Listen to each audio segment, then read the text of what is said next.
Right, big breaking చూస్తున్నాం. కాంగ్రెస్ పార్టీలో ఇప్పుడు మహిళా నాయకురాలి ఫిర్యాదు రాజకీయ ప్రకంపనలు సృష్టిస్తోంది. ఇప్పటికే మధ్యప్రదేశ్ రాజ్యసభ ఎన్నికల నామినేషన్ వ్యవహారంలో తెలంగాణ కాంగ్రెస్ ఇన్ఛార్జ్ మీనాక్షి నటరాజన్ పేరు వార్తల్లో నిలిచింది. ఇప్పుడు మహిళా నాయకురాలి ఫిర్యాదు మరోసారి పార్టీ నాయకత్వాన్ని ఇరకాటంలోకి నెట్టే పరిస్థితులు స్పష్టంగా కనిపిస్తున్నాయి. లైంగిక వేధింపుల ఆరోపణలతో మొదలైన వివాదం ఇప్పుడు ప్రజాప్రతినిధుల కోర్టు గడప వరకు చేరడం ఆసక్తికరంగా మారింది.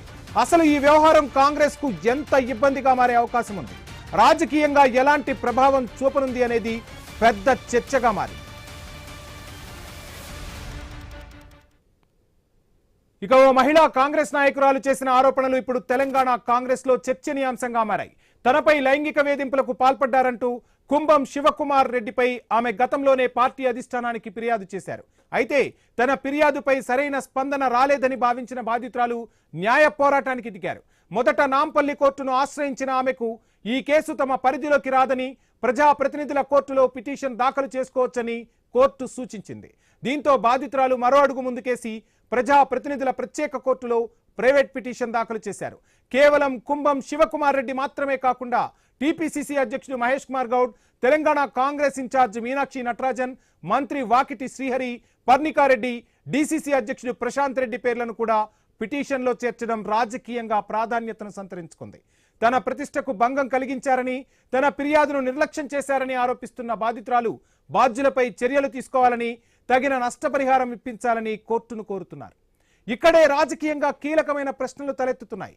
సొంత పార్టీలో ఒక మహిళా నాయకురాలు ఫిర్యాదు చేసినప్పుడు పార్టీ అంతర్గతంగా విచారణ జరిపిందా? ఫిర్యాదును ఎంత సీరియస్గా తీసుకుంది? మహిళా భద్రత, మహిళా గౌరవం గురించి మాట్లాడే కాంగ్రెస్ పార్టీ ఈ ఆరోపణలకు ఎలా స్పందించబోతోంది? ప్రస్తుతం కోర్టు విచారణ దశలో ఉన్న ఈ వ్యవహారంపై కాంగ్రెస్ నాయకత్వం నుంచి వచ్చే స్పందన కూడా ఆసక్తికరంగానే మారింది.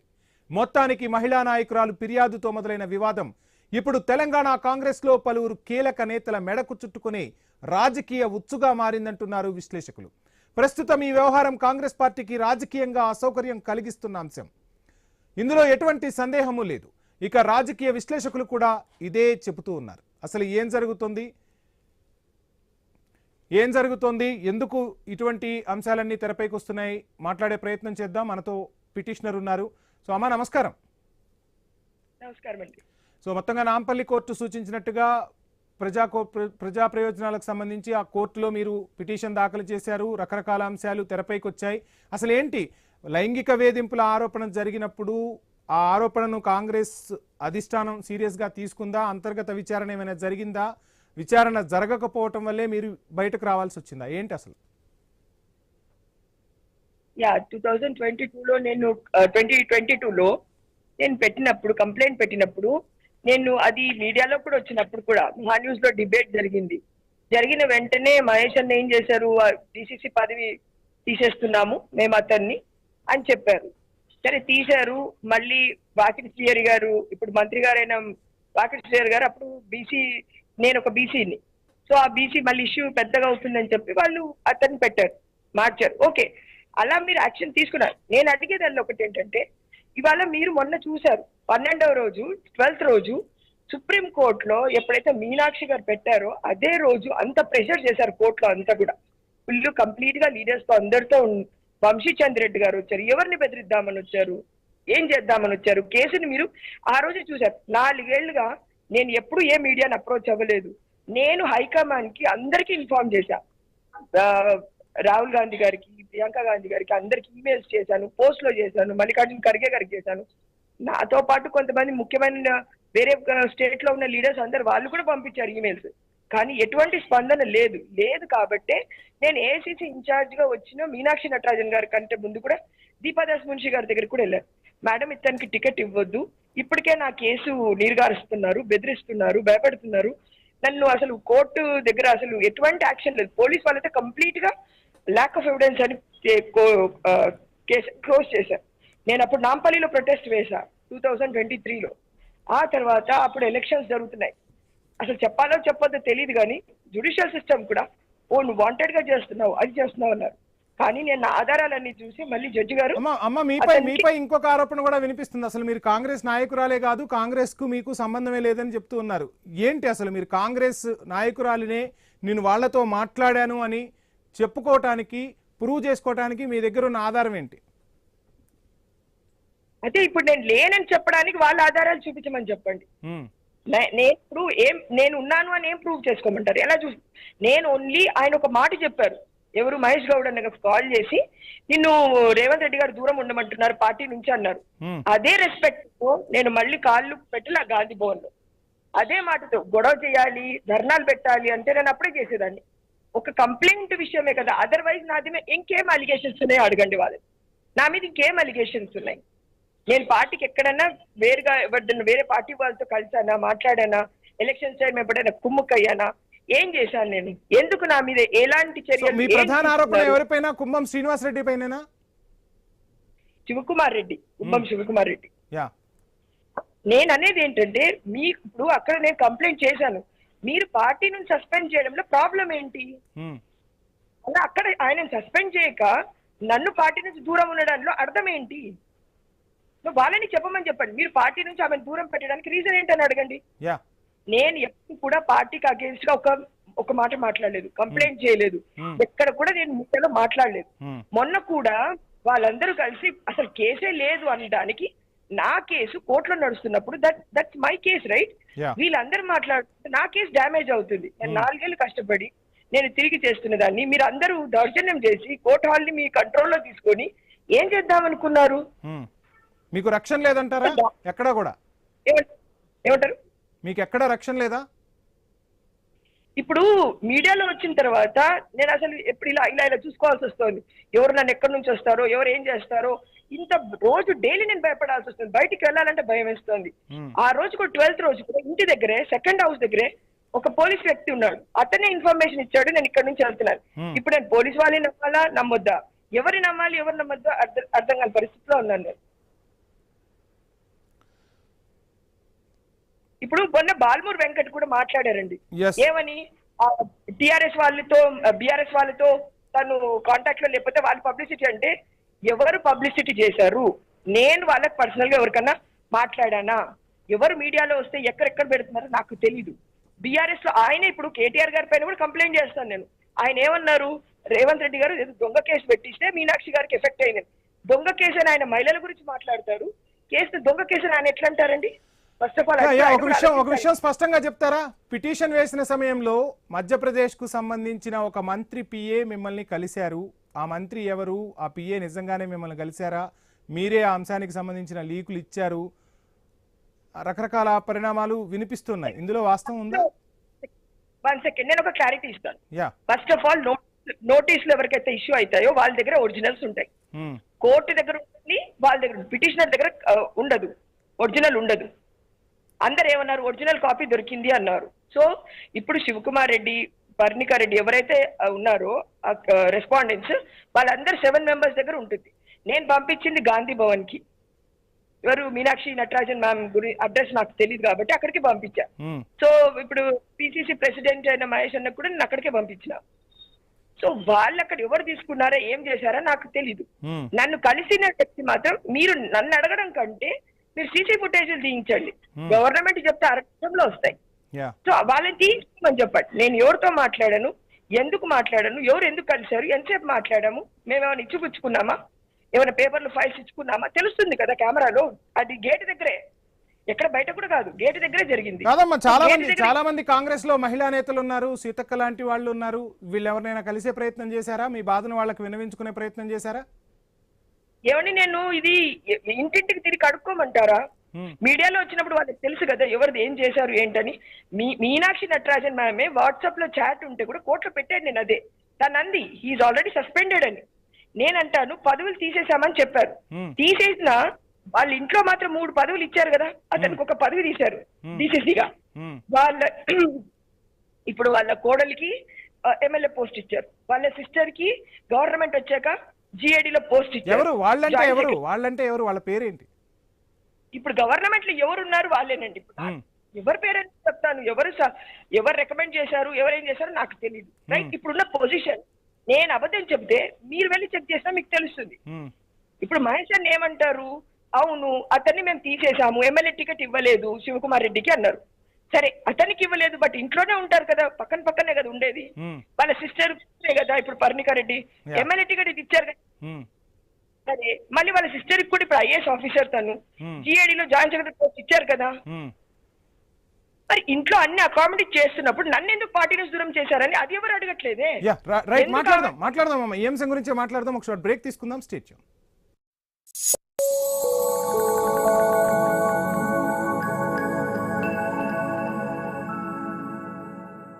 ఈ మురికి నీళ్లు మీ దారి కాచి కాటేస్తాయా లేదా ఎవరికి తెలుసు? ఈ జనం రద్దీలో ఎవరు ఎప్పుడు మీకు జర్మ్స్ అంటిస్తారో ఎవరికి తెలుసు? ఇంకా ఈ దుమ్ము పొల్యూషన్ అకస్మాత్తుగా ఎప్పుడు ముందుకొస్తుందో ఎవరికి తెలుసు? లైఫ్ లో ఎప్పుడేమవుతుందో ఎవరికి తెలుసు? అందుకే నా నమ్మకం కేవలం డెటాల్. దీని 12 గంటల ప్రొటెక్షన్ జబ్బులను వ్యాప్తి చేసే జర్మ్స్ నుండి నా కుటుంబాన్ని రక్షిస్తుంది, ఇంకా రోజంతా ప్రొటెక్ట్ చేస్తుంది. డెటాల్ 100% నమ్మకం. Meet the tomorrow today. ICFI is the bridge between tomorrow and today. Bridge between aspirations and accomplishment. Bridge between I wish to I can. I will remove the gap. Welcome to the I. I am ICFI. Belief called I.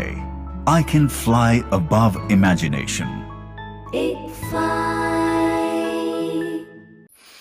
మమ్మల్ని impress చేయడానికి bathroom ఇప్పుడే శుభ్రం చేసావా? పొద్దున 9 గంటలకి చేసా. పరిమళం ఇప్పటిదాకా? Not possible.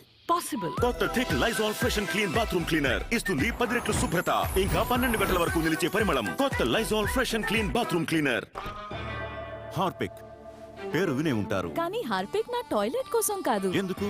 ఇండియన్ టాయిలెట్ కోసం డిటర్జెంట్ ఫినాయిల్ సరిపోతాయి. కాన్ఫిడెంట్? ఖచ్చితంగా. Try Harpic total clean. Toilet మూలమూలలా 10 రెట్లు మెరుగ్గా శుభ్రం చేస్తుంది. ఎక్కువ పడుతుంది కాదు, ఇంతే. దీని కొత్త థికెస్ట్ ఎవర్ ఫార్ములా చాలా సేపు నిలుస్తుంది, మొండి మరకలను మూల నుండి తొలగిస్తుంది, టాయిలెట్ ను మెరిపిస్తుంది. వావ్. హార్పిక్ టోటల్ క్లీన్ అంటే 100% కాన్ఫిడెన్స్. ఈ వేడి చెమటతో కేవలం గ్రౌండ్లోనే కాదు, మెదడులో కూడా ఆడాలి. ప్రెషర్ ఎంతంటే 140 కోట్ల ఆశల ప్రెషర్. ఇలాంటప్పుడు ఎవరి మెదడు కూల్గా ఉంటుందో వాళ్ళే ఆడగలరు. మెదడు కూల్గా ఉండాలంటే ముందు శరీరం కూల్గా ఉండాలి. అందుకే నేను నమ్మేది కేవలం డెటాల్ ఐసీ కూల్. ఇది వేడి చెమట కూడిన జర్మ్స్ ని తొలగించి శరీరాన్ని ఉంచుతుంది 3 రెట్లు ఎక్కువ కూల్గా. కెప్టెన్ కూల్ అవ్వండి డెటాల్ ఐసీ కూల్ తో. రిమూవల్ క్రీమ్స్ పెయిన్లెస్ గా ఉంటాయి, కానీ స్కిన్ ను డార్క్ గా మారుస్తాయని అందరంటారు. Wake up Veet visibly brightens your skin. ఇది dermatologically tested, gently hair remove చేసి స్కిన్ ను ఎక్స్ఫోలియేట్ కూడా చేస్తుంది, leaving you smooth, moisturized and glowing. Just wait it.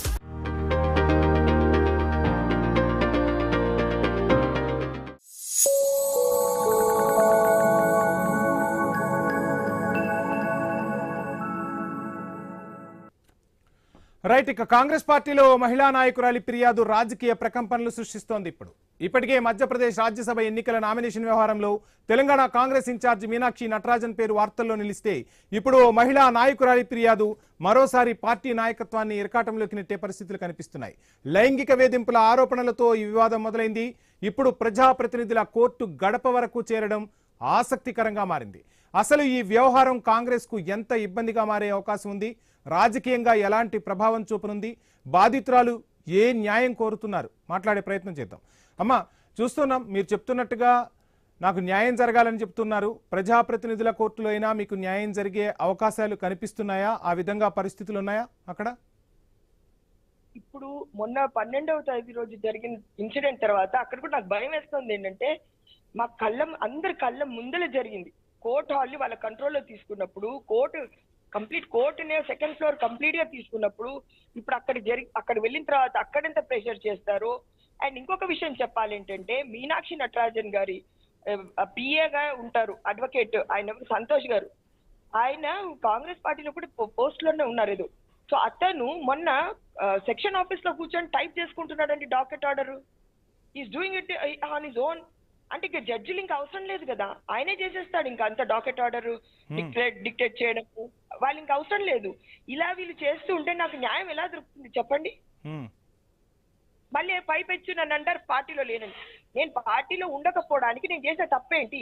ఇవాళ బాలమూరు వెంకట్ గారు ఏమంటారంటే, మీ పైన ఉన్న మనకు లీడర్స్ పైన లీడర్స్ కి చెప్పాలి అని. ఆ పెద్దల దగ్గరకు అందరికి వెళ్ళి వచ్చిన తర్వాతే కదా కోర్టుని ఆశ్రయించింది, మీడియాని అయితే ఆశ్రయించలేదు కదా పరుదిద్దామని. నేను అక్కడికి వెళ్ళాను. అక్కడ అంటే కాంగ్రెస్ పార్టీ అధినాయకత్వం దగ్గర వాళ్ళు చెప్తున్న పెద్దల దగ్గర మీకు ఎక్కడా కూడా న్యాయం జరగలేదు, జరిగే సూచనలు కూడా కనిపించలేదా? లేదండి. ఇప్పుడు మీనాక్షి గారిని కలవడమే పెద్ద మనుషుల్ని కలిసినట్టే కదా. తన ఏఐసిసి నుంచి వచ్చి ఆవిడ కదా, ఆవిడ దగ్గరికి వెళితే సరే ఇప్పుడు శివకుమార్ రెడ్డి పదవి తీసేశారన్నారు, ఓకే. బట్ 3 పదవులతో వాళ్ళ ఇంట్లో అందరినీ హ్యాపీ చేశారు. అతనికి పదవి అవసరం ఏముంది? ఇప్పుడు ఎమ్మెల్యే చేస్తా ఉన్నారు, ఐఏఎస్ ఆఫీసర్ ఉన్నారు, పిసిసి మెంబర్ ఉన్నారు. ఇప్పుడు కూడా నిన్న కూడా స్టేజ్ పైన కూర్చొని ఎవరికైతే కమిటీస్ మెంబర్స్ ఇచ్చారు అతనే స్వేరింగ్ సెరమనీ అది జరిగింది. నిన్న మీనాక్షి నటరాజన్ గారు ఏమో ఎలక్షన్ దాని గురించి మాట్లాడుతున్నారు. అక్కడ కూడా ఆవిడ ఏమంటారు, ఆ పదవిలోంచి తీసేశాం కదా అని. పార్టీలోంచి తీయకపోవడానికి రీజన్ ఏంటి? నన్ను ఎందుకు దూరం పెట్టారు? రీజన్ నేను అదే అడిగి కోర్టులో అడిగింది కూడా అదే. ఇప్పుడు మీనాక్షి నటరాజన్ గారు గాంధీవాది అన్నారు, తనకు కనిపించట్లేదు ఒక మహిళ మీద ఏం ప్రాబ్లం అవుతుందో, మరి తను ఎందుకు అడగలేదు? ఎందుకు ఇవ్వండి కనీసం అతన్ని మీరు ఒకవేళ మీరు చేయలేకపోయారా ఏంటో నాకు తెలియదు. మీరు నష్టపరిహారం చెల్లించాలని కోర్టును అడిగారా? నేను నష్టపరిహారం అడిగానండి. ఏం నష్టపరిహారం అడుగుతున్నారు? ఏంటి అసలు నష్టపరిహారం చుట్టూ కూడా అనేక విమర్శలు వినిపిస్తున్నాయి. ఇంకొక విషయం అండి, ఇప్పుడు నేను బ్రతికి పోట్లాడుతున్నాను. వేరే వాళ్ళైతే చనిపోతే ఇవాళ ఒక 4 రోజులు గొడవలు ఏదో మీడియాలో వచ్చేది, ఓ దండేస్తారు ఫోటోకి అయిపోయేది. ఇవాళ నేను బ్రతికుండి పోట్లాడుతుంటే రోజుకొక మాట వస్తోంది. ఇవాళ కూడా ఒక మీడియాలో వస్తుంది ఏంటంటే పెళ్లి చేసుకుంటానని మోసం చేశాడు. ఆ వర్డ్ ఎక్కడి నుంచి వచ్చిందండి? నేను ఎక్కడైనా కంప్లైంట్ లో చేశాడు అది నేను పెట్టానా? మీరు కేసుని తప్పుదో పట్టించొద్దు కదా. మీడియాని చేతిలో పట్టుకొని ఇష్టం ఉన్నట్టు చేయడంలో నా కేసు నీరు గారిపోతోంది. అది మీరు ఒక్కసారి ఆలోచించాలి. నేను చెప్పాలనుకున్నది ఒకటి, బయటికి ప్రొజెక్ట్ చేస్తూ కొంతమంది మీడియా వాళ్ళు ఇష్టం ఉన్నట్టు రాస్తున్నారు. సో అందుకోసమే ఐ న్యూస్ మీతో మాట్లాడే ప్రయత్నం చేస్తుంది. అటు ప్రభుత్వానికి కానీ రకరకాల అంశాలు తెలియాలి అనే విషయం కోసమే మీతోనే డైరెక్ట్ గా సంప్రదిస్తున్నాం. మీ ఆవేదనను ఐ న్యూస్ వేదికగా చెప్పే ప్రయత్నం చేస్తున్నాం. సో చెప్పండి, మీ ఆవేదన ఏంటి, అసలు మీ డిమాండ్స్ ఏంటి, ఏం కోరుకుంటున్నారు మీరు అనేది నిర్భయంగా స్వేచ్ఛగా చెప్పే హక్కు మీకు ఐ న్యూస్ కల్పిస్తోంది ఒక మీడియా సంస్థగా. ఐ రియల్లీ అప్రిషియేట్ అండి. బికాస్ నేను ఇప్పుడు నాకు ఫోటోకి దండ పడాలా లేకపోతే నేను మీతో మాట్లాడాలి? ఇప్పుడు అదే పెద్ద క్వశ్చన్. ఇప్పుడు నేను ఇంత పరువు తీస్తున్నారు, నాది మోసం చేశాడు, ఎవరు ఏం మోసం ఎక్కడన్నా నా ఎఫ్ఐఆర్ కాపీలో చీట్ చేశాడని పెడితే మీరు ఏ డిఫర్మేషన్ వేసినా ఐఎమ్ ఓకే ఫర్ ఇట్. అంతేగాని ఫోన్ గా మీరు ఎవరో చెప్పారని స్టోరీలు మాత్రం రాయకూడదండి. కంప్లైంట్ లో ఏది ఉందో అది పెట్టండి. బాధితురాలు నేను చెప్తున్నాను కదా, నా మీద మీరు పరువు నష్టం దావా వేయండి. ఒకవేళ తప్పు చెప్తే క్రిమినల్ కేసులు ఏమైనా ఉంటే పెట్టండి.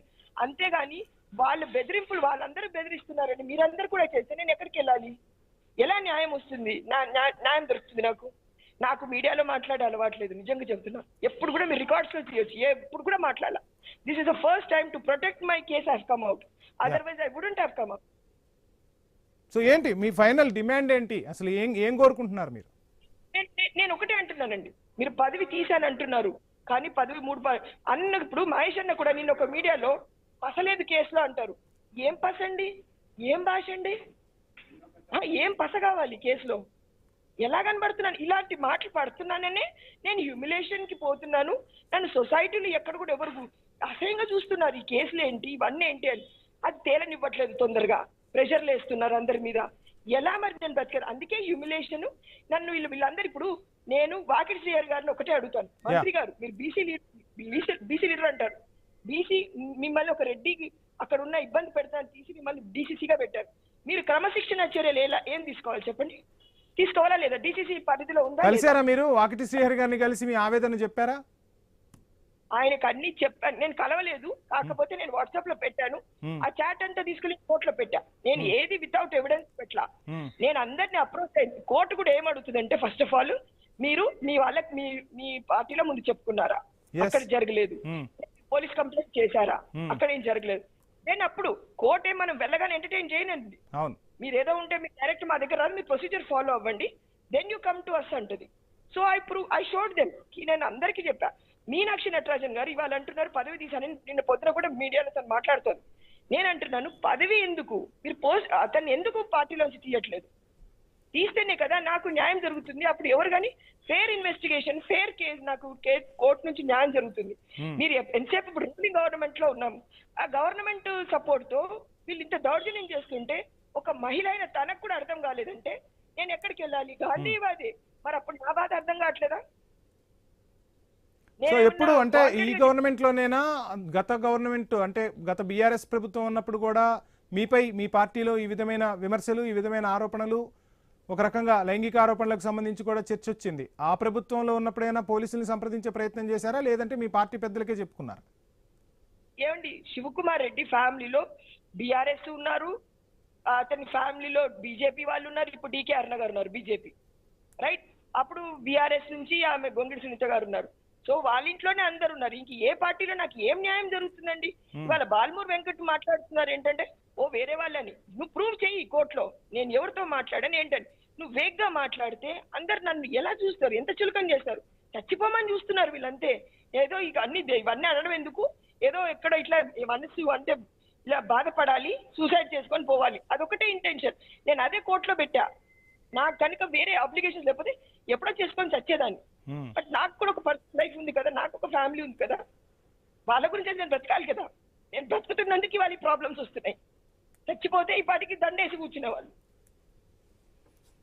సో చావు దేనికి పరిష్కారం కాదు, న్యాయ పోరాటం చేద్దాం. ఖచ్చితంగా మీకు ఒక మీడియా సంస్థగా అండగా ఉంటాం. మీరు చాలా ధైర్యంగా పోరాడాల్సి ఉంటుంది. మీలాంటి మహిళలు ధైర్యంగా పోరాడితేనే రేపు సమాజంలో ఏవైనా మిగతా వాళ్ళు ఇబ్బందులు పడుతుంటే కూడా వాళ్ళకు ఒక ఆదర్శంగా నిలిచే ప్రయత్నం చేయండి. ఖచ్చితంగా న్యాయ పోరాటం చేస్తే విజయం అనేది వరిస్తుంది. మన వైపు తప్పు లేనప్పుడు ఖచ్చితంగా ధైర్యంగా ఎదుర్కోవాలి. మీలాంటి మహిళలు ధైర్యంగా ఎదుర్కొని నలుగురికి ఆదర్శంగా నిలబడాలని కూడా ఐ న్యూస్ ఆశిస్తోంది. మేము సొసైటీలో ఎక్కడ తలెత్తుకొని తిరగలేమండి. పేర్లు బయట పెడతారు, మీడియా సంస్థలకు తెలుసు పేరు పెట్టద్దని. ఒక ఛానల్ అయితే రఘు అయితే కావాల్సుకొని పేరు తీసుకొని చదువుతున్నాడు. ఇప్పుడు వాళ్ళందరికీ నోటీసులు పోతాయి. నేను ఒకటే రిక్వెస్ట్ చేస్తున్నా, ఇలా కంప్లైంట్స్ చేసిన వాళ్ళని బ్రతకనివ్వండి, ఇలా హ్యూమిలేట్ చేయొద్దు, పరువు తీయొద్దు. ఏదో నేను మొండికి సరే ఎలాగైనా నా మీద పడ్డ అలిగేషన్, నేను హనీ ట్రాప్ అన్నారు, ఎవరినో మోసం చేశానన్నారు, ఏదేదో చెప్పారు. ఇప్పుడు కోర్టు అయితే చూపిస్తోంది కదా, ఆగండి, న్యాయం జరిగే వరకు ఓపిక పట్టండి. అతన్ని ఎందుకు దూరం పెట్టట్లేదు? మీనాక్షి నటరాజన్ గారు ఎందుకు అడగలేదు సస్పెన్షన్? అండ్ ఇంకొక విషయం, ఒక లేడీని కంప్లైంట్ చేసినందుకు ఎందుకు దూరం పెట్టారని ఎందుకు అడగలేదు ఆవిడ? నేను ఆవిడ బాగానే ఉంటాను కదా, మా ఇద్దరి మధ్య శత్రుత్వాలు ఏం లేవు కదా, పోటీలు లేవు కదా, ఎందుకు నా గురించి ఆలోచించలేదు ఒక మహిళగా ఆమె? ఫైనల్ గా ప్రభుత్వ పెద్దలకు ఏమైనా చెప్పదలుచుకుంటున్నారా? మీ పార్టీ నాయకురాళ్ళకు కానీ, మహిళా నాయకురాళ్ళకు కానీ, నాయకులకు కానీ, ప్రభుత్వ పెద్దలకు కానీ ఏమైనా చెప్పదలుచుకుంటున్నారా? ఏమండి, ఒకటేనండి, మహిళా లీడర్స్ కానీ ఎవరైనా దే ఆర్ ఆల్ ఆబ్లిగేటెడ్. వాళ్ళకంటూ ఏదో ఒకటి ఉంటుంది. పార్టీకి నేను ఎప్పుడు అగేన్స్ట్ గా మాట్లాడడం లేదు, మాట్లాడడం వాళ్ళని కూడా అడగను. కానీ ఎవరైనా సరే మీ ఇంటికి అడుక్కునే వాళ్ళు వచ్చినా సరే ఏంటి అని అడిగేది అది ఒక రాజకీయ నాయకుడు ఎవరికన్నా ఉండాలండి. ఇలా చేయకూడదండి. పార్టీలో ఉన్నారు కాబట్టి మేము సప్రెస్ చేసేస్తాము, బయటికి వెళ్తే నేను నీకు నోటీసులు పంపిస్తాము, ఏంటండి ఇది, సస్పెండ్ చేస్తాం. తప్పు చేశాడు అని నిలదీసిన వాళ్ళని మీరు సస్పెండ్ చేస్తే, తప్పు చేసినాడు ఇంకా కాలర్ ఎగరేసి తిరగకపోతే ఇంకెలా తిరుగుతాడు? ఎలా నన్ను బ్రతకమంటారు చెప్పండి? మీరు నాకే నోటీసులు పంపిస్తామని ఇండైరెక్ట్ గా చెప్తా ఉన్నారు. ఎందుకు నాకు నోటీసులు పంపిస్తారు చెప్పండి? సరే పంపించిన నేను దానికి ఎలా ఆన్సర్ ఇవ్వాలో ఇస్తాను. నేను కోర్టును ఆశ్రయించడం ఒకటేనండి. 7 పైన ఎందుకు పెట్టాను అంటే, ఇప్పుడు పిసిసి మెంబర్ ఉన్నాడు అభిజయ్ రెడ్డి, సత్యమేవ జయతే అంటూ నా పోస్టర్స్ ఇప్పుడు మొన్న కూడా మీకు 9th or 10th అనుకుంటా న్యూస్ పేపర్స్ లో చూస్తే తెలుస్తుంది, నారాయణపేటలో ఎప్పుడో ల్యాక్ ఆఫ్ ఎవిడెన్స్ అని పోలీసు వాళ్ళు క్లోజ్ చేసిన కేసు పెట్టి శివకుమార్ రెడ్డి పైన కేసులే లేవు, ఆమె ఆ మహిళ పైసల కోసము డబ్బులు ఇస్తే నోటీసులు అని ఏదో పెట్టారు. ఒక వీడియో ఛానల్, ఒక మీడియా ఛానల్ సంథింగ్ యూట్యూబ్, అతను కూడా ఎంత చండాలంగా పెట్టాడంటండి, అసలు మనిషి చచ్చిపోవాలి అంత. అదే విధంగా ఏంటంటే 10 కోట్లు ఇస్తేవా లేకపోతే నీకు నోటీసులు పంపించాలా అని నేను మీనాక్షి మేడం అడిగానని పెట్టాడు. ఏంటండి ఇది, ఎంత ఘోరం అండి ఇది? మీ కోర్టులో జరుగుతా ఉంది కదా, కోర్టు వరకు మీకు ఓపిక లేదా? ఇలా ఫైనల్ గా కోర్టులో న్యాయం జరుగుతుందని అయితే ఆశిస్తున్నారా? డెఫినెట్ గా అండి, నాకున్న ఎవిడెన్స్ ప్రకారము నాకు న్యాయం జరుగుతుందని నేను అనుకుంటున్నాను. కానీ ఖచ్చితంగా న్యాయం జరుగుతుంది. ప్రజాస్వామ్యంలో అదేవిధంగా భారతదేశ రాజ్యాంగంలో న్యాయస్థానాలకు ఆ విలువ ఉంది. ఖచ్చితంగా మీకు న్యాయం జరగాలనే కోరుకుంటూ ఉన్నాం. న్యాయ పోరాటం చేయండి, ఎక్కడ ఆత్మస్థైర్యాన్ని కోల్పోవాల్సిన అవసరం లేదు. మనం తప్పు చేయనప్పుడు ఖచ్చితంగా ప్రశ్నించే హక్కు రాజ్యాంగం కల్పించింది. ఆత్మాభిమానం అనేది ఒకటి ఉంటుంది. ఖచ్చితంగా మీరు పోరాడండి, మీకు న్యాయం జరగాలనే మేము కోరుకుంటున్నాం. మీకు న్యాయ పోరాటానికి సంబంధించి మీరు ఒకవైపు పోరాటం చేస్తూనే ఉన్నారు. ఒక బాధ్యత గల మీడియా సంస్థగా ఒక మహిళకు జరుగుతున్న అన్యాయంపై ప్రశ్నించేందుకు కూడా మేము సిద్ధంగా ఉంటాం. సో ఎటువంటి ఇందాక మీరు మాట్లాడుతున్నట్టుగా నలుగురు మాట్లాడుతున్నారని చెప్పి ఆత్మహత్యలు చేసుకోవాల్సిన అవసరం లేదు. ఆదర్శంగా నిలబడాలి, ఒక స్ఫూర్తిని నింపే ప్రయాణంగా సాగాలి. ఎందుకు మనం అంటే మన వైపు తప్పు లేనప్పుడు మన పోరాటాన్ని కొనసాగించడంలో కూడా ఎటువంటి తప్పు లేదు. ఆ పోరాటాన్ని చేయండి, ఖచ్చితంగా మీకు న్యాయం జరుగుతుంది. థ్యాంక్ యూ సో మచ్ అండి. Right, thank you so much.